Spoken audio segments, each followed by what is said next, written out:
Brilliance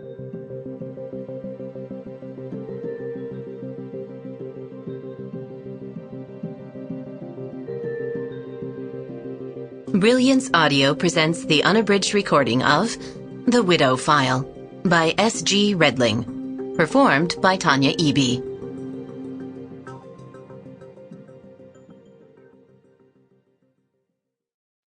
This book is for the Hitches: Gina, Deborah, Tenna, Christy, and Angela. I wouldn't trade one of you for hard black shoes. Boston. Shooting people is so boring, Booker thought as Mazen dropped to the floor. Or maybe it was Yusef. He hadn't paid much attention when they'd introduced themselves. The little one in the kitchen had been a fighter, nearly making enough noise to alert his friends before the garrote finished him. Now that was a job. That's why he made the money he did and had the reputation he had. Hands-on craftsmanship. Shooting goat-eyed fools who didn't have the sense to run.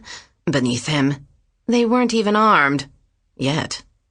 Booker unpacked the case the students had thought was research material from the university and began assembling the weapons.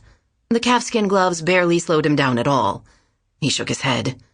"Wouldn't you think," he said to the dead boy flipped over in the chair, "that you'd notice something like a man not taking off his gloves? You're from Syria, for crying out loud. Aren't you guys born knowing stuff like this?" He slid 2 AK-47s underneath the couch and rose to hide the smaller guns in the kitchen. Stepping over the bent boy on the floor, he tossed a 9mm into a junk drawer and then taped another under the kitchen table. From where he knelt, he could look into the young man's bloodshot eyes. "But hey, maybe I'm just jaded. It's good that people trust."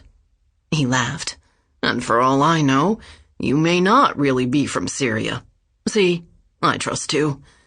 What are you going to do?"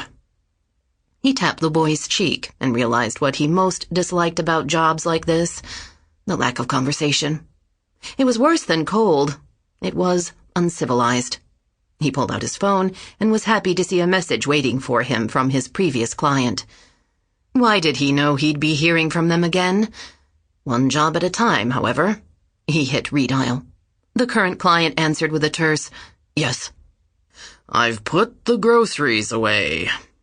Ridiculous code phrase the client had chosen.